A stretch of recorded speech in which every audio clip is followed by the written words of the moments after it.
नमस्कार। इस सत्र की सम्मानित अध्यक्ष श्रीमती कल्पना सहाय जी, साथी वक्ता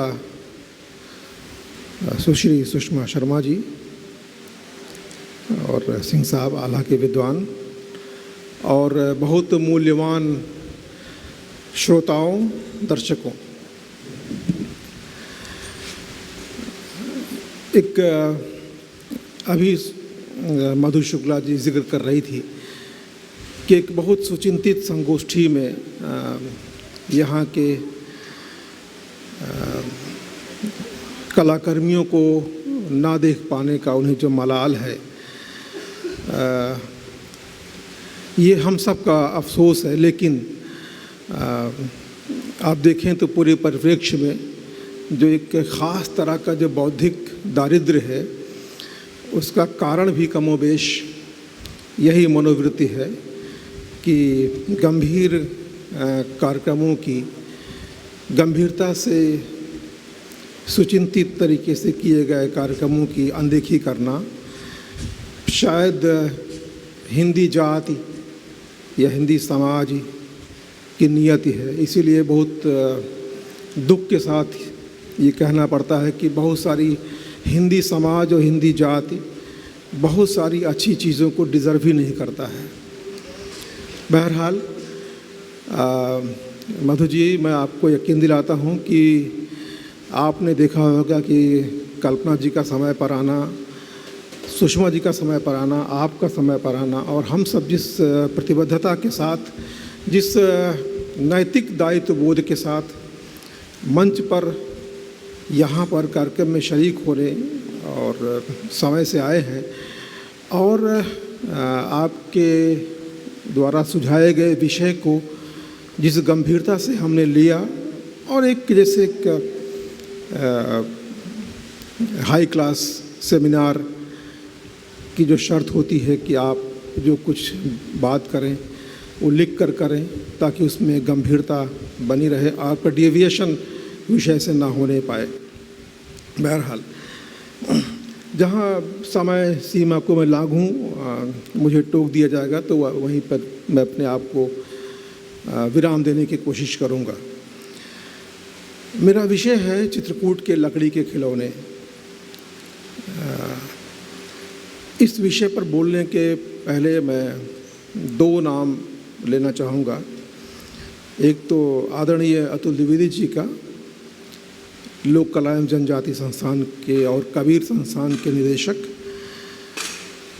हमारे अग्रज अतुल द्विवेदी जी, अतुल भाई साहब का, जिन्होंने इस विषय पर मेरे ख्याल से अगर मौखिक इतिहास की बात करें, जो 300-400 वर्षों या 500 वर्षों का चित्रकूट के खिलौनों का इतिहास है, पहली बार उसको डॉक्यूमेंट करने की कोशिश उन्होंने की। न सिर्फ कोशिश की बल्कि उन्होंने करवाई और इसके लिए उन्होंने मेरा चयन किया। मैं उनका आभारी हूँ।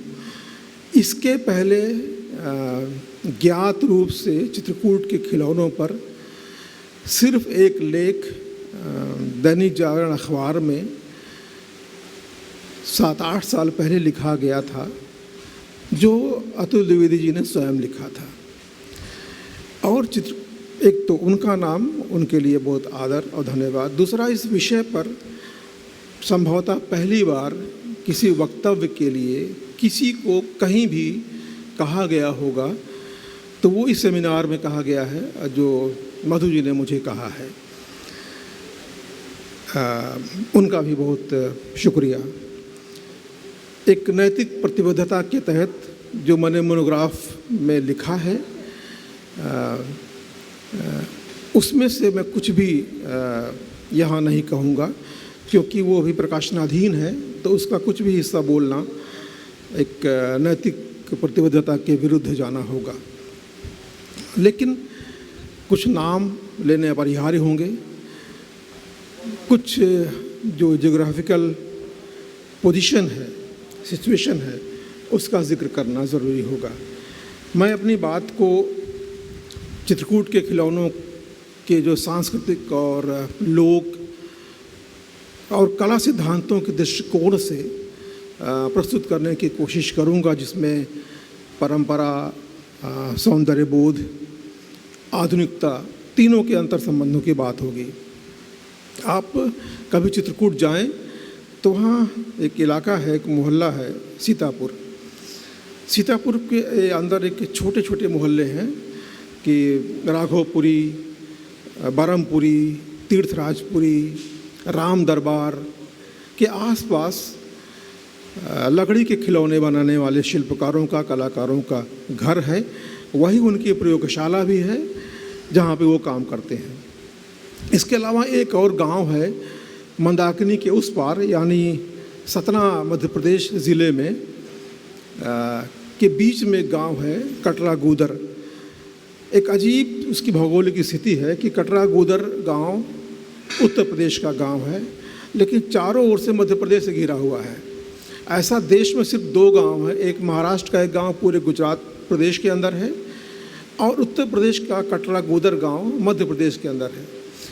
कटरा गूदर गांव के शिल्पकार भी लकड़ी खिलौने बनाते हैं, जहां से निकलने का रास्ता उनका बिना मध्य प्रदेश से गुजरे बिना नहीं पूरा हो सकता है। तो ये इन गाँवों में चित्रकूट में लकड़ी के खिलौने बनते हैं, और ऐसा वहाँ के शिल्पकारों का मानना है कि उनका जो इतिहास है वो लगभग कुछ 300 साल कहते हैं, कुछ 400 साल, कुछ 500 साल। अगर हम इस पे एक प्लेस करें कि 3-4 दशक पुराना तो है ही, क्योंकि उनका वो जो मौखिक इतिहास का जो स्रोत है वो बताता है। वो एक ऐसी परंपरा है जो इसे हस्तशिल्प कहना, सिर्फ हस्तशिल्प कहना ठीक नहीं होगा, एक लोक संस्कृति का अपने आप में एक जीवंत दस्तावेज है। मोनोग्राफ में मैंने इस काम को काष्ठ की कविता कहा था, यानी लकड़ी की कविता, काष्ठ के छंद। ये सिर्फ एक न केवल कलात्मक वस्तुएं हैं, बल्कि बुंदेलखंड इलाके के चित्रकूट के लोगों की जीवन दृष्टि, उनकी अनुभूति, उनकी जो सामूहिक स्मृति है, जो उनकी कलेक्टिव मेमोरी है, ये उसकी विरासत है। और सिर्फ एक स्थानीय विरासत ही नहीं, एक लोकल हेरिटेज ही नहीं है ये, जिसे कहते हैं कि जो मटेरियल कल्चर में या फोक आर्ट स्टडी के लिए एक उसके पुनर्पाठ के लिए एक नया केस स्टडी अपने आप में उपलब्ध कराता है। आप सबको चित्रकूट का जो मैथोलॉजिकल रेफरेंस है पता है कि श्री राम ने वनवास के समय वहाँ अपने एक लंबा समय बिताया। वहाँ मंदाकिनी की धारा बहती है। केवल धार्मिक स्थल नहीं है उसे, बल्कि लोक संस्कृति की प्रयोगशाला भी है, जहाँ श्रम, प्रकृति और सृजन को एक सूत्र में बांधा जा सकता है। उस पूरे इस काम को खेती, जंगल, नदी और कला के साथ जो लोगों ने अपने संबंध बनाए हैं, अगर आप उन खिलौनों को देखें तो वो खिलौने केवल बच्चों के लिए नहीं, बल्कि स्मृति और मेमोरी और आत्मीयता का प्रतीक है। इसे कहते हैं कि वो संस्कृति के एक अंतर संबंध, एक एम्बॉडीड मेमोरी के जैसे हैं। इसने गुथी हुई उसकी स्मृतियां हैं कि जिसे आर्ट थ्योरी में मटेरियल कल्चर कहा जाता है, यानी वस्तु के माध्यम से एक जीवन की कहानी कहना। ये चित्रकूट खिलौने बखूबी करते हैं। अगर उनके सौंदर्य को देखें तो फोक आर्ट के जो एस्थेटिक्स है, जो उसका पैमाना है, उसका एक शर्त ये होती है कि लोक कला में कला और उपयोगिता में कोई भेद नहीं होता है। इस सिद्धांत या इस कैनन के ज़रिए अगर देखें तो चित्रकूट के खिलौने इस पर पूरी तरह से खरा उतरते हैं। एक बहुत बड़ा कला समीक्षक हुआ, जर्मन कला समीक्षक जॉन डेवी, वो कहता है कि कला तभी तक जीवित है जब वो जीवन के अनुभव से निकले। यानी शिल्पकार, वहाँ का शिल्पकार लकड़ी को तराशता है, इसलिए उसकी हर आकृति उसकी अनुभूति लगती है, कल्पित नहीं, क्योंकि वो मशीन से नहीं बना रहा। मशीन उसके लिए एक सपोर्टिंग इक्विपमेंट है। उन सब में एक लोक वैज्ञानिक चेतना दिखाई देती है, जिसे नेचुरल टेक्नोलॉजी में हम एक इको एस्थेटिक्स के रूप में जानते हैं और देख सकते हैं, जहाँ प्रकृति की देन शिल्प के रूप में अपनी नई भूमिका निभाती है। परंपरा, जाति और नारी श्रम से जुड़ी यह कला आज वर्ग और जाति के बंधनों से मुक्त हो रही है। पहले यह कुंदेर और खरादी समुदाय के लोग ही इस शिल्प कला को साधते थे और ये खिलौने बनाया करते थे, लेकिन अब ये जाति और वर्ग की सीमाओं को लांघ कर सभी जाति और वर्ग के लोग इस खिलौने के काम में, खिलौने के उद्यम में अपने आप को, अपने परिवार को ढाल लिया है उन्होंने। एक ऐसा परिवर्तन जिसे कहते हैं कि जो कल्चरल मटेरियलिज्म के लिहाज से देखें तो एक सामाजिक पुनर्गठन है, जब सब जातियां और सब वर्ग के लोग एक साथ इस काम में आए हैं। तो एक जो कहते हैं कि सोशल फैब्रिक एक नए ढंग से वहाँ बुना जा रहा है, जहाँ कि किसी जात या वर्ग के बंधनों से मुक्त होकर, और महिलाओं की समान भागीदारी वहाँ पर बहुत आश्वस्ति करती है। वहाँ पे घर की महिलाएं, जो उनकी दरअसल प्रयोगशाला भी है और उनका वो कारखाना भी है, घर की महिलाएं वो रंग करने का काम करती हैं और खिलौनों के विभिन्न भागों को जोड़ने यानी असेंबलिंग और रीअसेंबलिंग का काम भी करती हैं। और आप देखें, ये लोक कला के माध्यम से जो स्त्री श्रम और उसकी जो रचनात्मकता है, जो क्रिएटिविटी है, वो बहुत कायदे से रेखांकित हो रही है। कल्चरल एथनोग्राफी के लिहाज से इसको देखें, जो चित्रकूट के खिलौने का जो सामाजिक अभाव है, जो प्रकृति से जो जुड़ाव है और सांस्कृतिक स्मृति यानी जो कल्चरल मेमोरी का जीता जागता माध्यम है। इसका निर्माण लोक जीवन की कठिनाइयों और समाज सापेक्ष सौंदर्य बोध को व्यक्त करता है। चित्रकूट के खिलौनों के हर आर्टिफैक्ट में, हर हिस्से में वहाँ पे जंगल, वहाँ का जंगल, वहाँ की नदी, वहाँ का श्रम, उनका जो आध्यात्मिक रिसोर्स है जो श्री राम से कनेक्ट होता है, उन सब को एक साथ वो एक्सप्रेस कर रहे होते हैं। आप कभी देखें तो जो बातें मैंने की हैं या कर रहा हूँ, आप उसका एक रिफ्लेक्शन उनमें पाएंगे। एक मेमोरी के लिहाज से, स्मृतियों के लिहाज से, अपनी याद के तौर पे देखें तो वहाँ का हर खिलौना एक मेमोरी का वाहक है। बच्चे जब इनसे खेलते हैं, वहाँ के बच्चे या वहाँ की उपयोग में लाई जाने वाली वस्तुएं को इस्तेमाल आप घर में करते हैं, तो केवल खेल नहीं करते हैं बल्कि अपनी एक सांस्कृतिक विरासत से संवाद करते हैं, उससे जुड़ते हैं। ये नॉस्टैल्जिया नहीं है कि अपनी सुखद स्मृतियों को याद करना या बचपन में हम अपने खिलौने को जोड़ना, बल्कि अपने अतीत से, अपने अतीत के गौरव से एक सांस्कृतिक संवाद कायम करने जैसा है। एक जिसे कहते हैं कि कल्चरल कंटिन्यूटी की भाषा बोलते हैं। एक जो सांस्कृतिक निरंतरता होती है चीज़ों को, जो मूल्य होते हैं, जो वैल्यूज़ होते हैं, जो न जाने कितने 100 सालों से, न जाने कितनी सदियों से हमारे यहाँ चले आ रहे हैं, तो वो जो मूल्य बोध है, जो लोक में जो कांस्टेंट वैल्यू है, जो सतत बनी रहती है, वो आप उन खिलौनों को देखकर, आप छू कर या उनसे खेल कर, आप उनके रंगों को देखकर आप जो अनुभव कर सकते हैं। एक जो अंग्रेज़ विद्वान, जर्मन विद्वान, जो जर्मन एस्थेटिशियन था, कि वो कहता है कि वर्नर हर्ज़ोग जो कहता है कि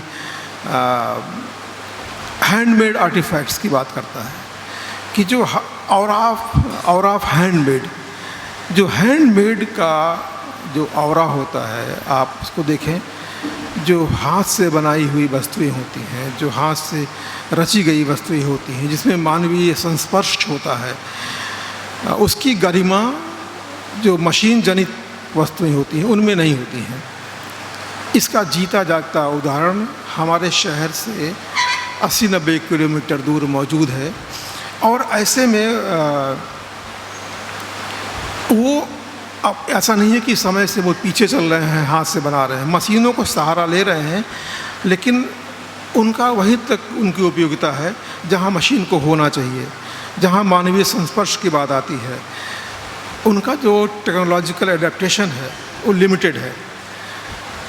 जो कहते हैं कि संस्पर्श या टच या स्पर्श, वो ये काम खुद करते हैं। इसीलिए जो अपने अतीत से, मैंने कहा अपने कलात्मक जीवन से, अपने समाज के मूल्यबोध से जिनका जुड़ाव होता है, इसीलिए उनके संस्पर्श से है। क्योंकि मशीन की दूरी और नज़दीकी उनके यहाँ एक निश्चित है। जैसे चाइनीज़ खिलौने आप देखें तो जिस तरह से बेजान और मरे हुए लगते हैं आपके सामने, उसमें कोई आपका अपनापन नहीं व्यक्त होता, क्योंकि वो आपकी सेंसिबिलिटी से नहीं बने हुए हैं। वो उसे एक मशीनी दिमाग ने क्रिएट किया है या मैन्युफैक्चर किया है और मशीन ने बनाया है। वहाँ अगर नवाचार जो की दृष्टि से देखा जाए, जो नए इनोवेशन की दृष्टि से देखा जाए, तो वहाँ पे गोरेंद्र राजपूत जो स्वर्गीय हैं, या बलराम सत्यनारायण, गोरेलाल राजपूत, शालू सिंह जैसे शिल्पकार हैं, उन्होंने उनके लिए केवल ये शिल्प नहीं है, एक नवाचार का साधन है। उनकी कला में रामचरितमानस का आध्यात्मिक भाव, लोक का रंग और आधुनिक सौंदर्य बोध तीनों एक साथ मिलते हैं। उनके लिए शिल्प एक प्रार्थना है। जैसा रविन्द्रनाथ टैगोर कहते हैं कि art is the response of man's creative spirit to the call of the real. उनके लिए शिल्प एक रोज़गार हो सकता है, लेकिन उनकी प्रार्थना की शिल्प में वो रोज़गार है। उनके लिए एक दुआ है, उनके लिए प्रार्थना है। जब वो कोई शिल्प रच रहे होते हैं तो राम को याद करते हैं वो, या चित्रकूट में प्रचलित आदिवासी लोकगीतों को याद करते हैं वो, उसके गीत के साथ वो अपने शिल्प को अंजाम दे रहे होते हैं। मुझे लग रहा है कि समय हो रहा है, और लेकिन अंत में मैं 2-3 बातों को रेखांकित करके अपनी बात पूरी करूँगा। कि एक जो लोगों के में जो प्रतिरोध की ताकत होती है, कि जो हस्तक्षेप करने की बात होती है, समय के साथ मुठभेड़ करने वाली बात होती है, जिसे नहीं होना चाहिए। जब ऐसा कुछ देखते हैं वो, तो अपनी कला के ज़रिए चित्रकूट के शिल्पकार कैसे करते हैं। उनका खिलौना आप देखें तो बहुराष्ट्रीय कंपनियों की आमद, चीन निर्मित खिलौने या यंत्र जैसी बुद्धि और यंत्र से उपजी जो उत्पाद आ रहे हैं, उनका एक जीता जागता वो प्रतिरोध है। प्लास्टिक, रबर के उत्पादों से या उनका इतना बड़ा प्रतिरोध आप चित्रकूट की एक 2-3 छोटी छोटी गलियों में देख सकते हैं कि इतना बड़ा प्रोटेस्ट वहाँ से हो रहा है। उनका जो खिलौना होता है वो एक लकड़ी होती है दूधिया, जिसे वो लोग स्थानीय भाषा में कोरैया भी कहते हैं, जंगलों में अपने आप उगाती है, उसके लिए उगाना नहीं पड़ता है। चित्रकूट या जो बुंदेलखंड का इलाका है उसके लिए बहुत मुफीद जगह है। वहाँ के खिलौने उस लकड़ी से खिलौने बनते हैं। वो लकड़ी, उसका हरा पेड़ वो नहीं काटते, क्योंकि सूखी लकड़ी से ही जो नेचुरली सूख जाती है कोरैया या दूधी, उसका खिलौना बनाते हैं। अब उनके सामने एक संकट है कि ODOP के तहत वन डिस्ट्रिक्ट वन प्रोडक्ट के तहत चित्रकूट के लकड़ी के खिलौनों को जगह मिली हुई है। सरकार की ओर से इसके प्रमोशन के लिए और उनके आय के स्रोत बढ़ाने के लिए तमाम सारे उपाय किए जा रहे हैं, लेकिन जंगल विभाग की ओर से कोरैया को इस्तेमाल पे रोक लगी हुई है। अब जंगल विभाग बहुत कम लकड़ियों को ही ऑक्शन करता है, नीलाम करता है, जिनसे उन शिल्पकारों की ज़रूरत नहीं पूरी हो पाती है।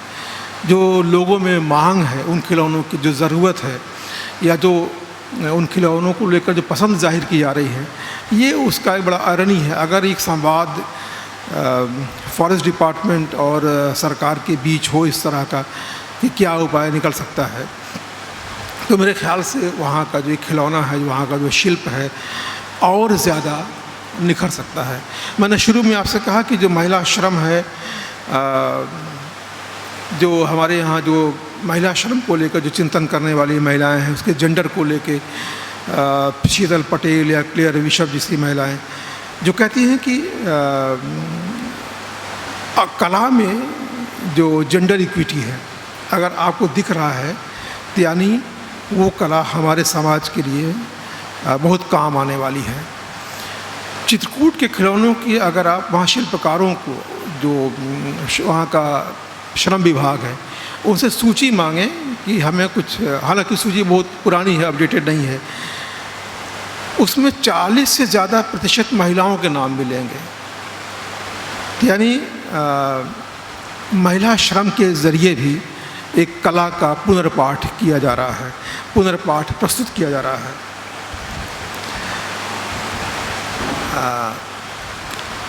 चित्रकूट के खिलौने लोक कला के रूप, वस्तुओं की स्मृति, सामाजिक साझेदारी, महिला श्रम, इतिहास, प्रकृति, संघर्ष, संकल्प, इन सब के बीच संवाद है जो श्रम और सौंदर्य को एक साथ जीते हैं। एक अनुभव बताता है कि, एक सामूहिक अनुभव बताता है कि कला जब श्रम और लोक और जीवन से जुड़ती है, तब यह म्यूज़ियम की दीवारों से मुक्त होकर समाज में सांस लेती है। चित्रकूट के खिलौने, वहाँ की लकड़ी का शिल्प, लकड़ी के खिलौने किसी म्यूज़ियम में नहीं है, किसी शोरूम में नहीं है, बल्कि हमारे आपके बीच समाज में, देश के समाज में, देश की गलियों में, चौराहों पर सांस ले रहे हैं, धड़क रहे हैं। धन्यवाद।